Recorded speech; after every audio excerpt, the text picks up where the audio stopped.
So today we are going to be working on fennel. A lot of you may recognize the smell and flavor. It is, a licorice flavor. It also has a relative, oh my God, this is so boring. I'm just like, it also has a relative, ugh.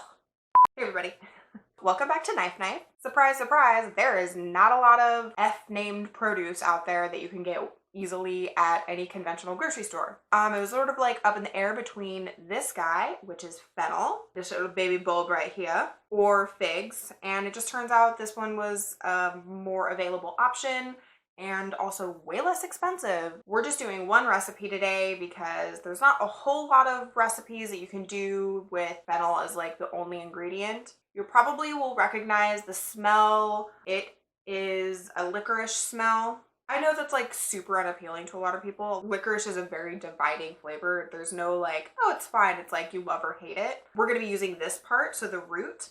I will say it's a much more mild licorice flavor than what you're imagining. And we will be pairing it with some other stronger flavors. So it's not gonna be like, bam, bam, licorice in your face. It's gonna be nice. It's gonna be crisp. It's gonna be delicious. I really, really, really love this stuff. I wanna like just throw this behind me, but I can't because it'll like,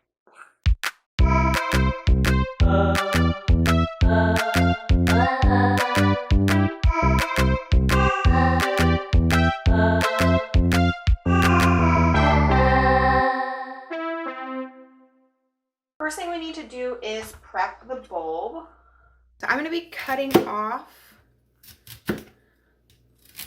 the tops. These are really great pieces to save. These are really great additions to like salad. And then you don't have to go buy spice, or you don't have to buy anise because you've got fennel. We are cutting off the end right here. And then we are washing. So if you see like here, there's all this dirt on it, and that is because it is the root part of the plant. And so dirt's gonna happen.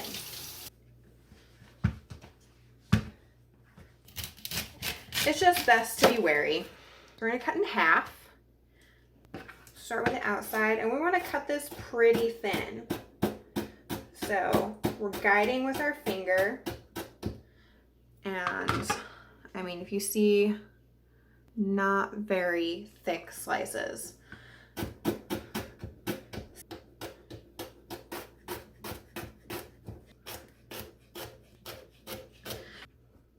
we want to do that, or do we want to pop off another?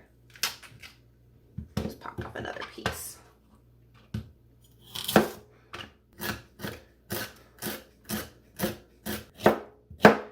So this looks like a good amount for me. If you want a larger saute, then obviously you can utilize more of this. A lot of this is just going to be done in a pan, so we don't really have to worry about it a whole lot.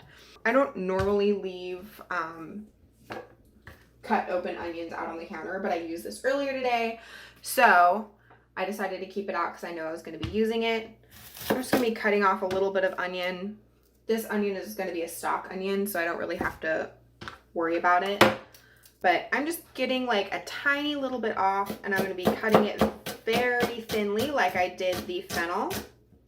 And I'm going to be turning it, and I'm going to be doing the same thing. So we're getting like a really fine cut on this. We've got our fennel prepped. We've got a little bit of onion. I would say this is probably a little over a tablespoon's worth. We're gonna have some salt and pepper. I have thyme, but this one is optional. We're gonna need some butter, regular or vegan, both totally acceptable. I have 1.5 small oranges. If you have a larger one, just use a larger one. You don't have to use 1.5 large. I'm just using 1.5 because I want more of the juice. And then we're just gonna also need some honey. Bring a pan over. You basically want a tablespoon's worth. And we're just gonna plop that into our pan. And we're gonna head over to the stove. We are going to be turning our burner on. I have a cast iron skillet with me today, which means it's gonna have like a really thick base. And so it'll take my pan a little while to heat up. If you're using a thinner skillet, then it's not gonna take as much time to heat up. So it's something you really wanna pay attention to.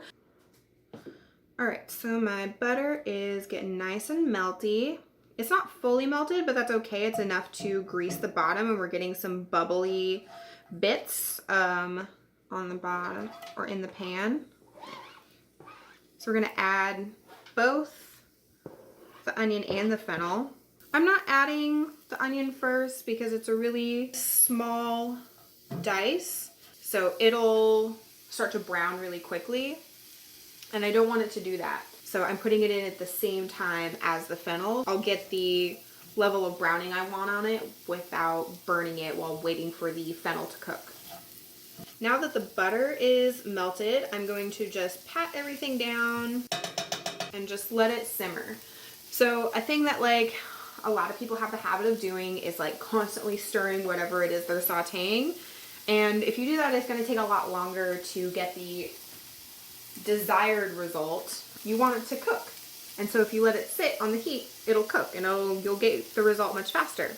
Now I'm just sprinkling salt, an amount that I know that I am usually comfortable with. I say salt to taste. At this stage, if you're new to this, I would start with just a pinch and then add more later on at the end if it is not at the desired level. Next, I'm going to do the same thing with pepper. I'm just going to be sprinkling this on over. I like to see like an even kind of coating of it. I'm going to get zest from one of these oranges. Just around the center is fine. If you have a large orange, just do half of one of the oranges or half of the orange. And now we're at a place where we can go ahead and give our fennel a toss. See, because we let it sit, we've got some browning going on, which is really nice. And then we're just going to be adding in juice of the orange.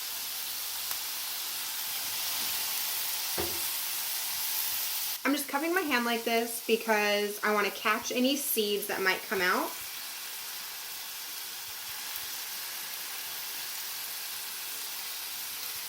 Like that, just like those guys right there.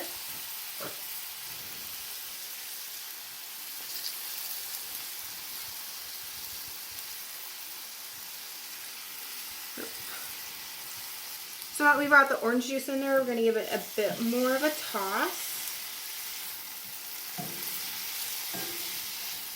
And that's going to be just like this really wonderful, gorgeous citrusy flavor.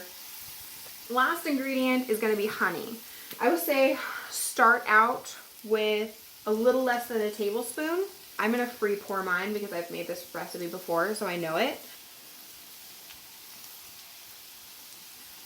And I want to add the honey in while it's still cooking because the sugars in the honey will start to caramelize and it'll give this really awesome, like nutty, toasty flavor. And at this point, we kind of just like want it to cook long enough that some of the juices start to evaporate and it's a little less runny. We want to let those sugars caramelize and get like nice and lovely. Look at this lovely browning we have on our fennel. Most of the juices are gone. We're going to turn it off. This time it was really easy. We just kept it on medium heat the entire time. If you were using a thin pan and you saw that it was starting to blacken, just turn the temperature down. Turn it on to low. Maybe a trick you can use is like lifting your pan off of heat for a bit and just giving it time to like cool down before you put it back on the fire or the electricity, whatever it is that you're using. All right, so we're just gonna plate this stuff up. So we started out with about a cup's worth, and this is what it cooked down to. So you do lose some when you cook it. See, we can take the greens, get a little garnish on there. Oh my gosh, it's so nice. And then we can throw some thyme on there if we want. You can also add this in when it's cooking. I just didn't want it to be the dominant flavor, so I didn't want it to infuse the fennel. And if we want to plate it nice, we can. Oh my gosh. Look at that. My house is obviously not a restaurant, but it's like, why can't I make something like this for myself? And why can't I plate it professionally and like present myself with something like really awesome and wonderful? I would love for people to have the mentality like, yeah, I'm at home. What am I going to do to like show myself appreciation and love and kindness and maybe something a little luxurious.